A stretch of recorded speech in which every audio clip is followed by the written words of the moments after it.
tayo today ng fried eggplant with giniling. Ayan. Bale, ito yung flour. Nalagyan naman natin siya ng cornstarch. I-mix lang natin. Tapos maglalagay din tayo ng paminta.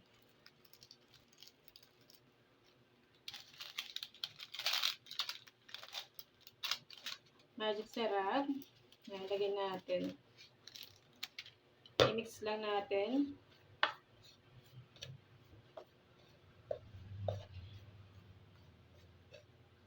Ayan.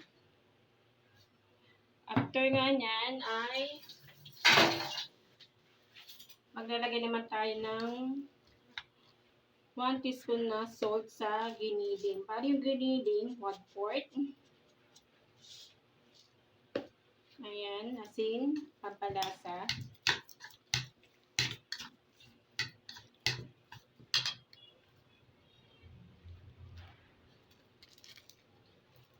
At paminta, maglalagay din tayo. Ayan. Ang sibuyas, bawang. Ayan, i-mix-mix lang natin sa ating giniling.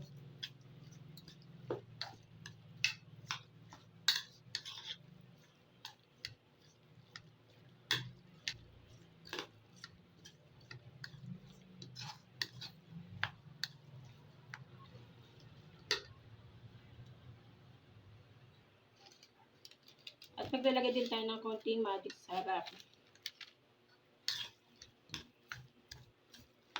Mix-mix lang. At ito pala yung ating talong na hiniwa ko ng manipis. Yan. At maglalagay tayo sa talong.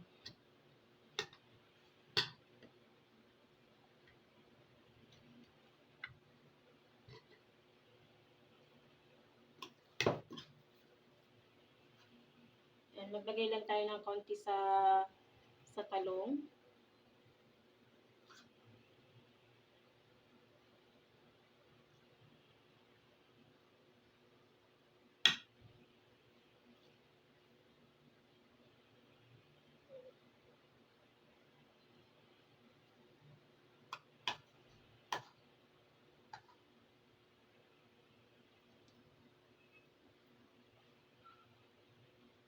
Yan.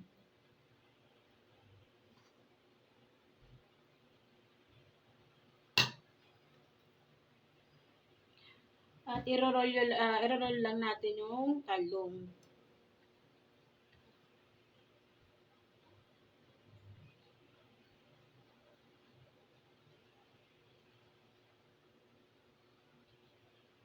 Ayan, ganyan po siya, oh. Lagyan na natin ng toothpick para pangsara, para pagka pin-fried natin, hindi matanggal yung ating giniling sa loob. Ayan, after natin ilagay sa talong yung ating giniling at na-roll natin ng dito na pabilog, ilalagyan natin siya ng flour o natin naghalo. Ilagay naman natin ayan, lagyan natin siya ng egg. Ayan, i-dip natin muna sa egg. After, lagyan natin ng flour. Saka natin ilalagay.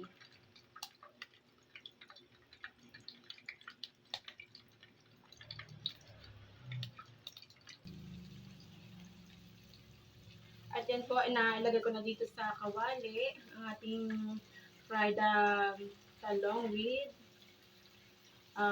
giniling. Hinaalan nyo yung apoy natin para hindi mabigla yung ating niluluto. Hindi madaling masunog.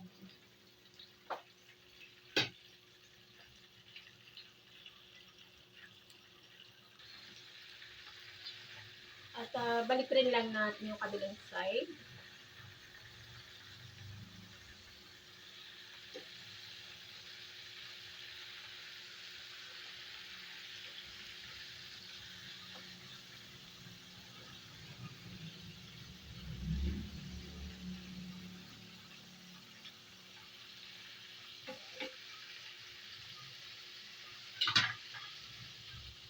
Yan, pwede nyo siyang gawa ng sausawan. Pwede rin naman yung mang tumas or yung mga chili sauce. At depende po sa inyo kung anong gusto nyo.